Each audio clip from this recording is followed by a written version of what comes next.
Good evening, everyone. Now convening the House Committee, or good afternoon. Thank you for the fix.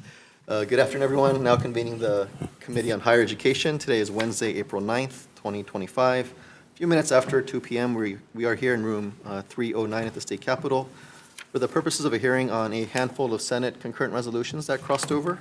So with that, we'll just get right into it. And thank you, Representative Keela, for serving as our acting vice chair today in Vice Chair Amato's absence. So with that, if you could assist with our testifier list. Thank you. Thank you. Up first, SCR 50, Dela Tararoka, University of Hawaii System in Support. Next, we have John C. Jack Lewin from the Hawaii State Health Planning and Development Agency in support.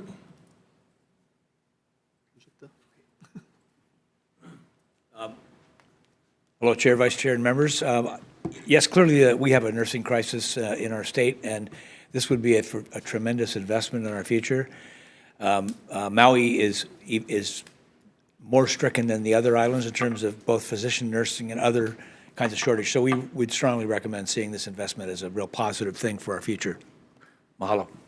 Thank you. Next, we have Paige Choi from the Healthcare Association of Hawaii in support. Seeing no further registered testifiers on the matter before us, is there anyone else online or in person like to testify? Seeing none, Chair. Okay, thank you. Members, any questions? SCR 50?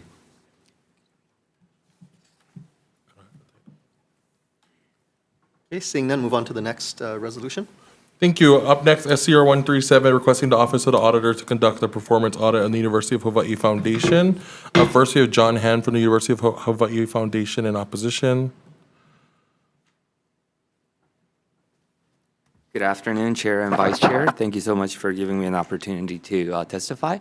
I have submitted a written testimony, and we stand by it. So I'm here to see if there are any questions I can answer to clarify our position. Thank you. Yeah, thank you. Next, we have the Office of the Auditor providing comments. Seeing no further registered testifiers on the matter before us, is there anyone else online or in person like to testify? Seeing none, Chair. Okay, thank you, Vice Chair. Members, any questions? SCR 137. If not, I have a few for Mr. Han.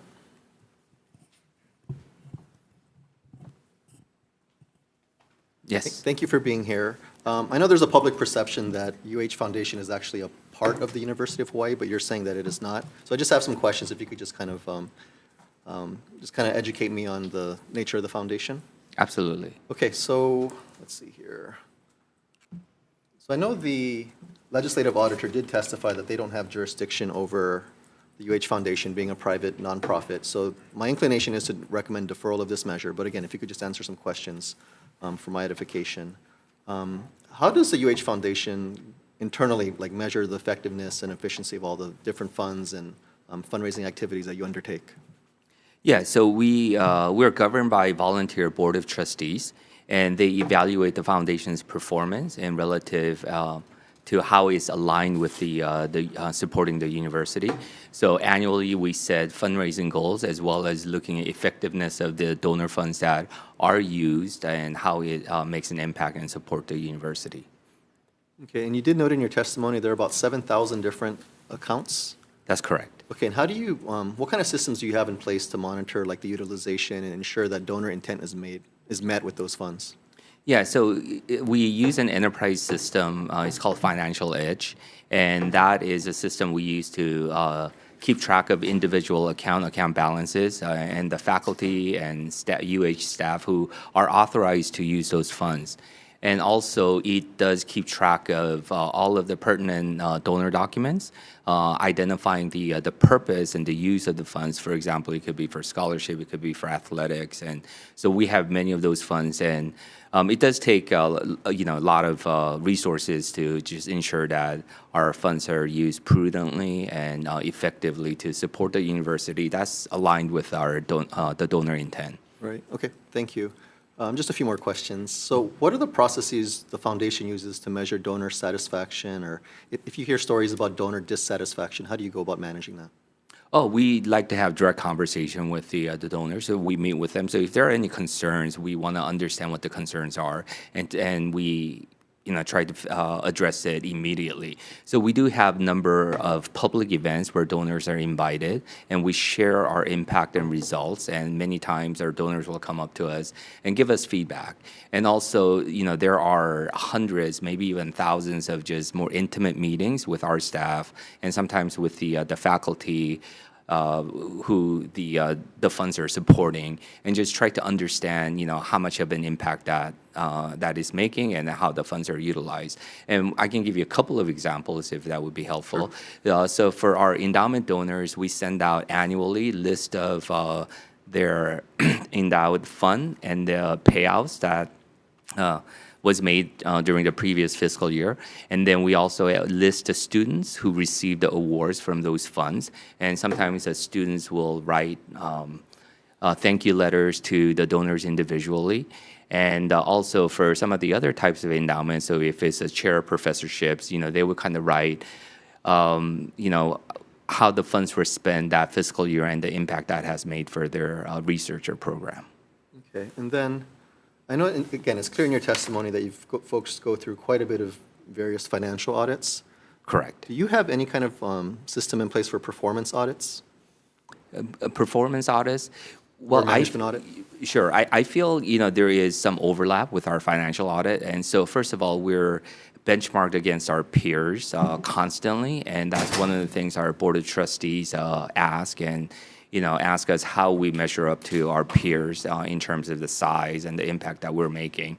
And then also, with the annual financial audit, often there are checks in place where they would verify, some of the spending is in line with the donor intent. And so if there are things that come up, and as typically what auditors will do is take a deeper dive, take a bigger sample size, and review those records as well. Okay, thank you very much. Sure. Members, any other questions? SCR 137? Seeing none, next resolution, please, Vice Chair. Thank you. SCR 138, Senate Draft 1, requesting the auditor conduct a management and performance audit of the Office of the Vice President for Academic Strategy of the University of Hawaii. Up first for SCR 138, Deborah Halbert / Stephen Schatz on the University of Hawaii system providing comments. Good afternoon, Chair, Vice Chair, members of the committee. Deborah Halbert, Vice President for Academic Strategy. We stand on our written testimony with comments. I'm happy to answer any questions, and Steve Schatz is here as well for any questions regarding P20. Thank you. Mahalo. Up next, we have Gabe Lee and Lori Tochiki from the University of Hawaii Board of Regents providing comments. Seeing no other further registered testifiers on the matter before us, is anyone else online or in person like to testify? Seeing none, Chair. Okay, thank you, Vice Chair. Members, any questions? SCR 138. Seeing none, next resolution, please. Thank you. Members, SCR 142, Senate Draft 1, requesting the Office of the Auditor to conduct an audit of the University of Hawaii at Manoa Athletics Department's use and management of its funds. Up first, we have Lois Mannon from the University of Hawaii System and Support. Good afternoon, Chair, Vice Chair, Lois Mannon, Acting Athletics Director, University of Hawaii at Manoa Athletics. We stand on our written testimony. I would just like to highlight that we acknowledge that we are not perfect by any means, but in our strategic plan, which is in a working draft right now, we do have a focal area that is kind of like an audit on ourselves, where we will look at the operations and the procedures of the athletic department, and that is one of the focal areas of the strategic plan. Thank you. Seeing no other further registered testifiers on the matter before us, is anyone else online or in person like to testify? Seeing none, Chair. Thank you, Vice Chair. Members, any questions? SCR 142. AD Mannon, if you don't mind coming back up, I have a few questions.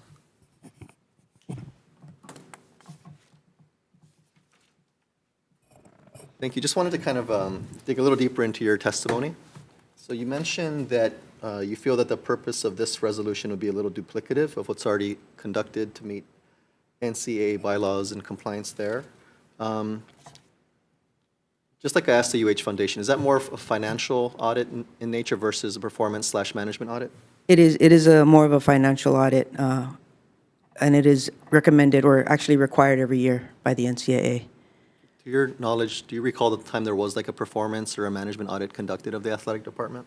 I do not, but there is a systematic process in place where it's called a performance evaluation system, where we do evaluate our employees every year with goals and objectives and meets and does not meet criteria.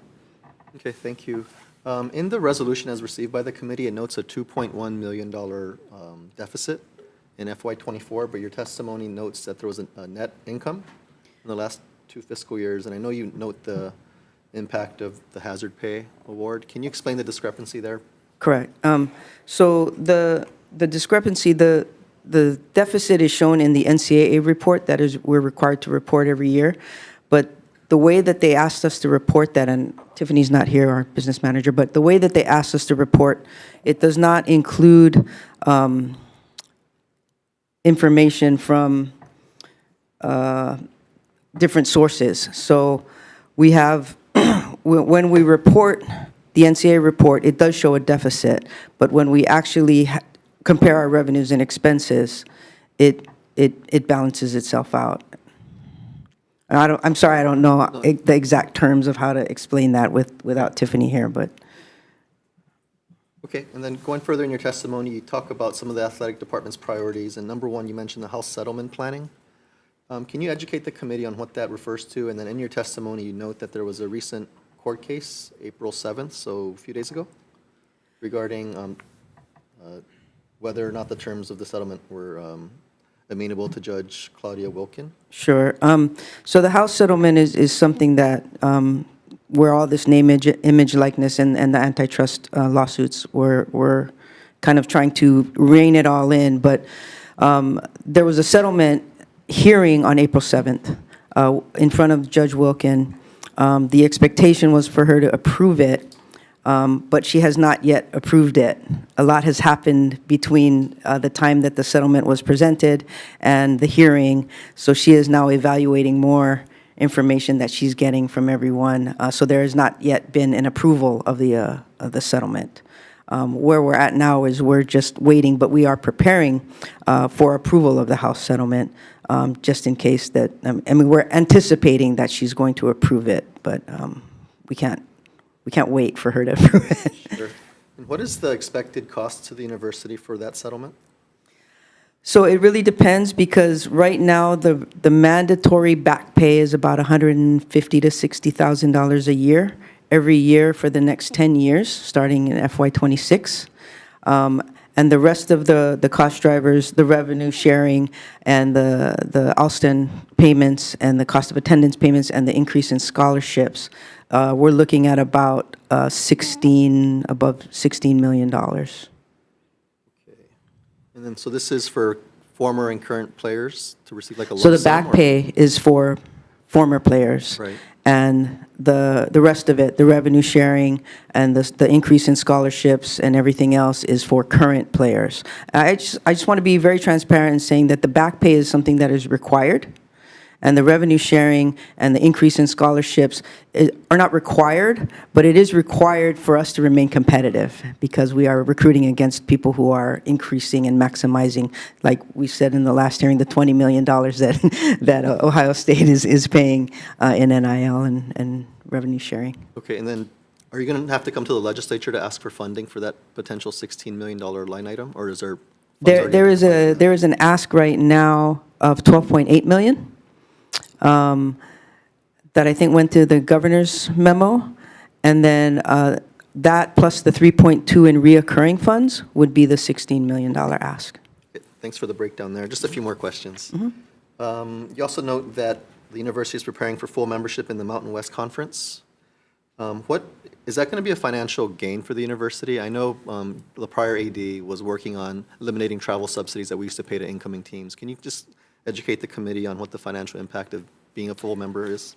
So still evaluating what the financial impact will be total. I would say we don't have to pay, once we enter, we don't have to pay the Big West travel subsidies, so we no longer will have to pay that, which is about $500,000.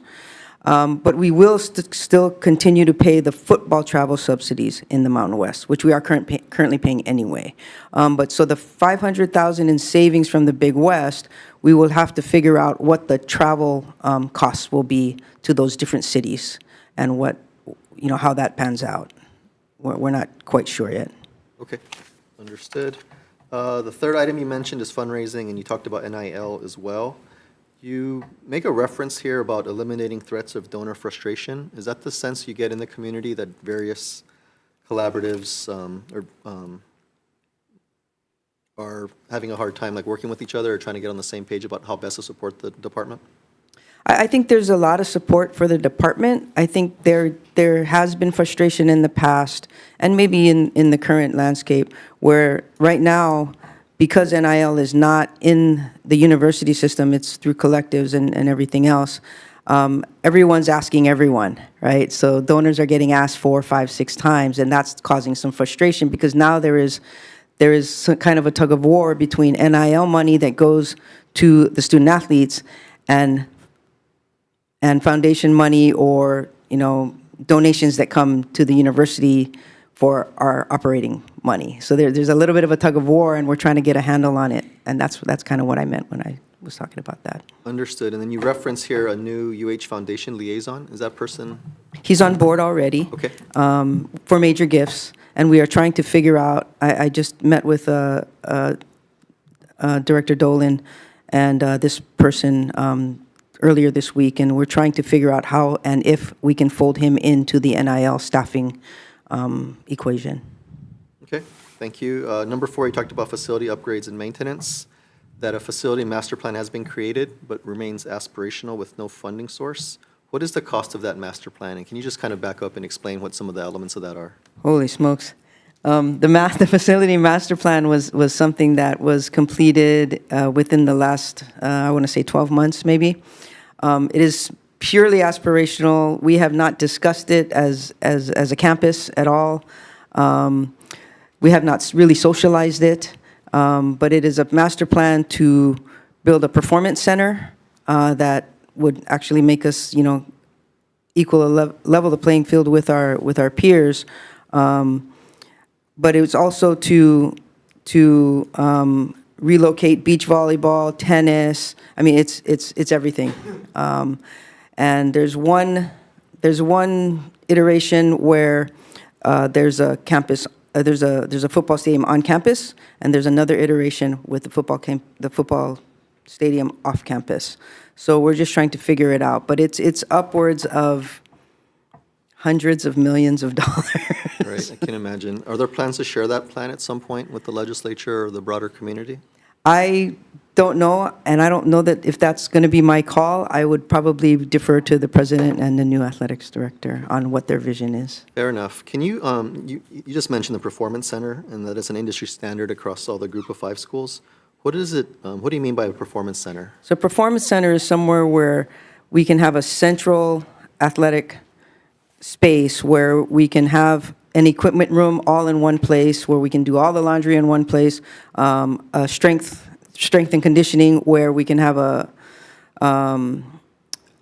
the offices, the coaches' offices in one place, in one area, as well as the dining hall.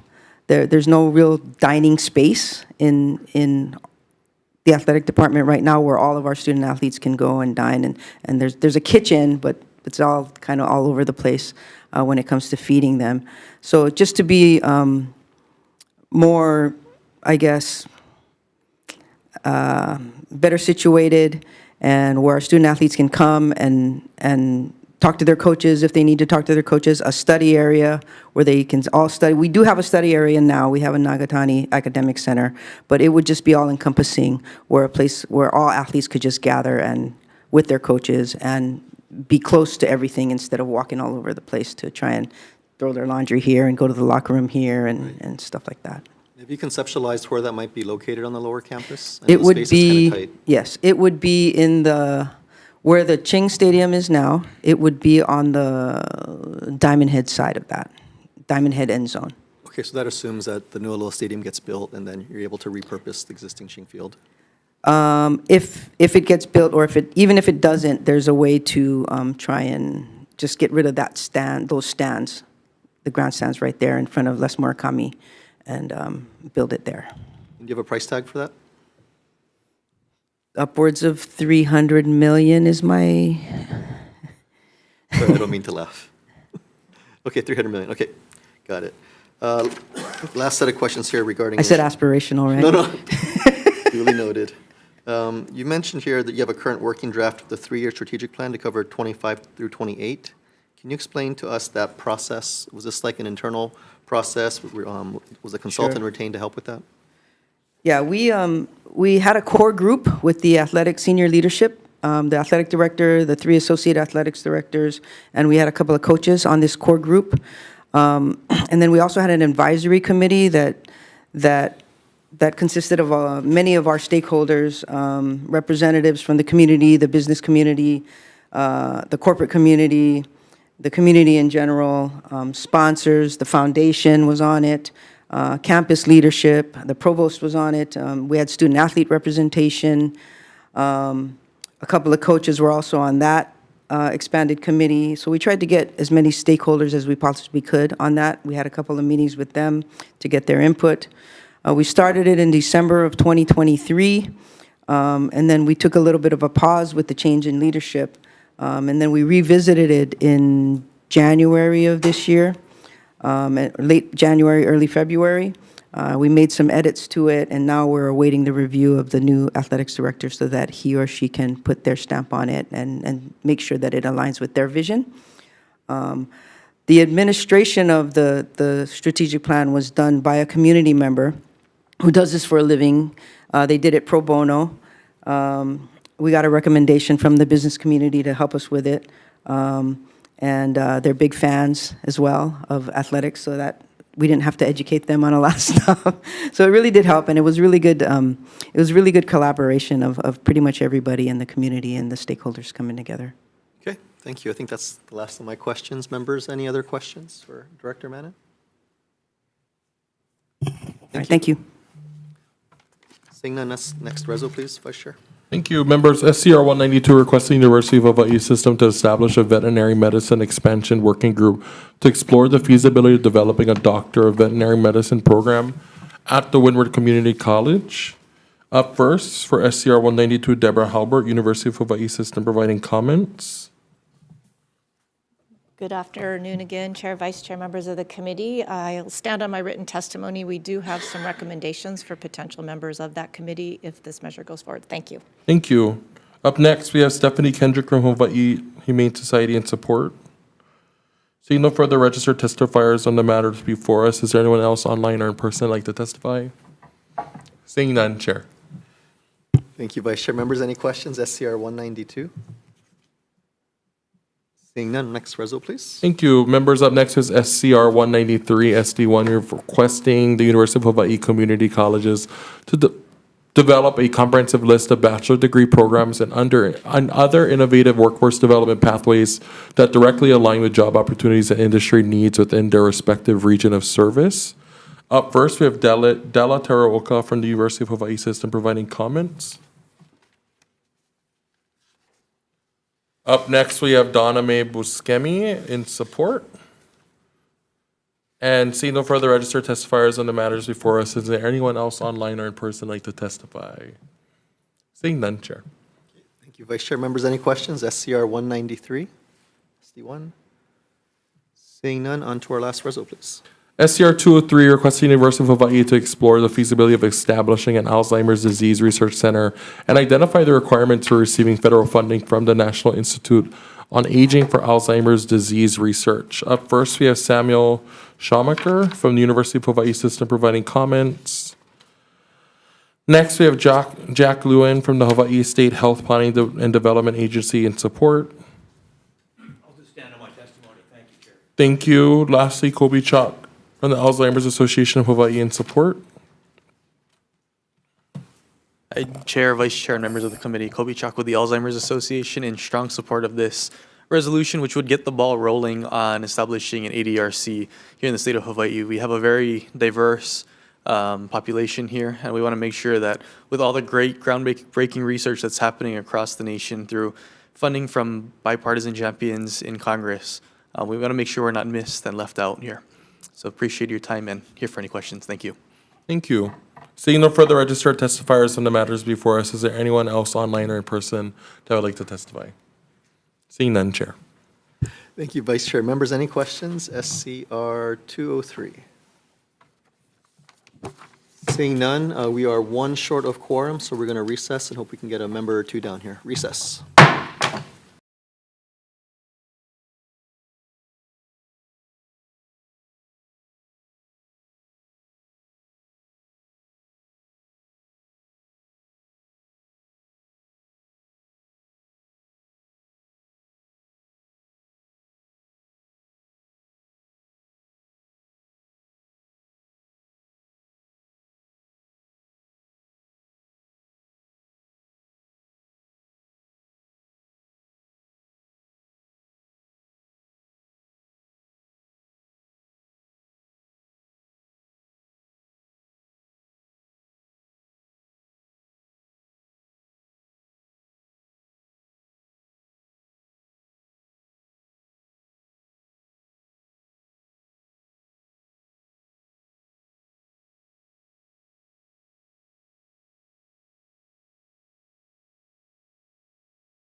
Very good afternoon, everyone. Reconvening for the purposes of decision-making on today's agenda. Up first, SCR 50. This is the one urging the UH President and Board of Regents to establish a Bachelor of Science in Nursing program at the UH Maui campus. Members, you'll note that we did hear the parallel effort to this, Senate Bill 119, which is still moving through. We know it's a high priority for the Maui delegation to grow their own nursing workforce. So the recommendation here is by the chair is to pass as an HD1, a relatively technical amendment, but in the title, it refers to UH Maui College. So what we'll do is change that to make it UH Maui, I'm sorry, it says UH Maui Campus, and we'll change that to UH Maui College. Members, any discussion? If not, Acting Vice Chair for the vote, please. SCR 50, HD1. Thank you. Members voting on SCR 50, the chair's recommendation is to pass with amendments and adopt the HD1. Chair Garrett votes aye. Acting Vice Chair Keela votes aye. Rep. Amato is excused. Rep. Eslin is excused. Rep. Capella. Aye. Rep. La Chica. Rep. Olds. Rep. Sayama. Representative Woodson is excused. Rep. Muraoka. Aye. Rep. Souza is excused. Chair, your recommendation is adopted. Okay, thank you, members. Up next, SCR 137. This is the one requesting the Office of the Auditor to conduct a performance audit of the UH Foundation. As I noted earlier, the legislative auditor made it clear that they don't have jurisdiction over a nonprofit private entity, so the chair's recommendation is to defer this resolution. Members, any discussion? Seeing none, up next is SCR 138, SD1, requesting the auditor to conduct a management and performance audit of the Office of the Vice President for Academic Strategy of the University of Hawaii. For this one, the chair's recommendation is to pass with an HD1. I do want to thank UH for not formally opposing this. I know they said they didn't support it, but they said not oppose it either. So, I do believe that all audits can always be valuable to point out areas for improvement. So thank you for your public statement on that. So with that, the chair's recommendation for an HD1 is, again, rather technical in nature, but on the bottom of page 2, line 41, it requests that the auditor submit a report. So we're going to change that to read, have the auditor submit an audit, so rather than a report. So just that recommendation. Members, any discussion? HD1. Seeing none, Acting Vice Chair for the vote, please. HD1. Okay, members voting on SCR 138, SD1, the chair's recommendation is to pass with amendments and adopt the HD1, noting the presence of all members who were previously noted as present and the noted excused absences of the previous members. Is there any representatives present that like to vote with reservations or no? Seeing none, Chair, your recommendation is adopted. Okay, thank you, members. Next one, SCR 142, SD1. This is requesting the Office of the Auditor to conduct an audit of the University of Hawaii at Manoa Athletics Department's use and management of its funds. So for this one, I would like to recommend that we pass it with an HD1. Technical, non-substantive natures for the amendments for the purposes of clarity, consistency, and style. But I just want to say that I think there's value in doing this audit, considering the fact that we do have an incoming athletic director, hopefully this summer. I'm hoping timing-wise, if this audit is completed in a fairly timely manner, that it'll provide an unbiased baseline of information, which would help the AD hit the ground hit the ground running when he or she comes on board. The auditor did not submit testimony on this one, but I did connect with them earlier today, and they said they're comfortable with the current scope as outlined in this resolution. So with that, Chair's recommendation, again, is to pass with an HD1 with technical, non-substantive amendments. Members, any discussion? Seeing none, Acting Vice Chair for the vote, please. HD1. Members voting on SCR 142, SD1, the chair's recommendation is to pass with amendments and adopt the HD1, noting the presence of the members who were previously noted present. Is there anyone wishing to vote reservations or no? Seeing none, Chair, your recommendation is adopted. Okay, thank you, members. Up next, SCR 192. This is the one requesting the University of Hawaii system to establish a veterinary medicine expansion working group to explore the feasibility of developing a Doctor of Veterinary Medicine program, DVM program, at Windward Community College. So members, for this one, I do have some pretty substantial recommendations to make in terms of the HD1. We did hear the companion earlier, HCR 195, which I believe we passed out as is, but I do want to incorporate some suggestions from the University of Hawaii. And what I'll do is just kind of walk through my marked up copy here. So in the title, well, I think the main thing to note here is the fact that community colleges are not the appropriate venue to host a doctoral program. It's just not the way it's designed. So what I'm going to do is strike the reference from Windward Community College from the title. So it'll read as such. Requesting the University of Hawaii system to establish a veterinary medicine expansion working group to explore the feasibility of developing a Doctor of Veterinary Medicine program, period. And as we work further down in the fourth full paragraph, it does talk about expanding Windward Community College's existing vet tech program to include the DVM program, but again, don't believe that's appropriate considering that it's a community college, so we'll strike that entire paragraph. 2 paragraphs down from there, at the bottom of page 1, again, it talks about how expanding Windward Community College specifically would require these various studies and whatnot. Again, what I want to do with this resolution is take it to a much higher level at the UH system level. So I'm recommending we strike that paragraph in its entirety. And going to the be it further resolved section regarding the working group membership. So again, taking UH's suggestions here, I'm going to add the UH president or the president's designee as a member of this working group and having them serve as the chair. 2, we'll add a representative of the chancellor of the UH Hilo campus or their designee to serve as a member. And we'll keep the other members as noted. And then with the changes to the working group, what we're going to do is add them to the list of parties who shall receive the certified copy of this concurrent resolution. Members, I know that was a lot. Any questions, comments, discussion? Seeing none, Acting Vice Chair for the vote, please. HD1. Thank you. Members voting on SCR 192, the chair's recommendation is to pass with amendments and adopt HD1. Members, anyone wishing to vote reservations or no? Seeing none, Chair, your recommendation is adopted. Okay, thank you. Members, penultimate reso, SCR 193 SD1. This one requests the UH community colleges to develop a comprehensive list of bachelor's degree programs and other workforce development pathways that directly align with job opportunities and industry needs within their respective region of service. So you recall we heard the companion earlier, HCR 196, which was passed out by the subsequent committee, House Committee on Labor. So for this one, the Chair's recommendation is just to pass with technical, non-substantive amendments for the purposes of clarity, consistency, and style. Members, any discussion? Seeing none, Acting Vice Chair for the vote, please. HD1. Thank you. Thank you, Chair. Members voting on SCR 193 SD1, the chair's recommendation is to pass with amendments and adopt the HD1. Members, anyone wishing to vote reservations or no? Seeing none, Chair, your recommendation is adopted. Thank you, members. Last resolution of this agenda, SCR 203, requesting the UH to explore the feasibility of establishing an Alzheimer's disease research center and identify the requirements for receiving federal funding from the National Institute on Aging for Alzheimer's disease research. For this one, members, we did hear HCR 31, the House companion, earlier. Unfortunately, it wasn't scheduled by Finn, but let's give it another shot. Noting, the School of Medicine's concerns that this might not be the right time to establish a new research institute, considering the challenges with federal funding and whatnot. But it doesn't hurt to, keep this alive and see if JABSM can at least explore this concept further. So with that, the chair's recommendation is to pass this as is. Members, any discussion? Seeing none, Acting Vice Chair for the vote, please. Thank you, members. Voting on thank you, Chair. Voting on SCR 203, chair's recommendation is to pass as is.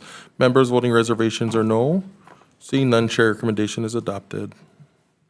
Okay, so with that, we have just concluded our last hearing for this regular session. So members, just want to thank you for your participation and your patience with me in my first rodeo as chair. So with that, we are adjourned. Thank you. Good job, Chair.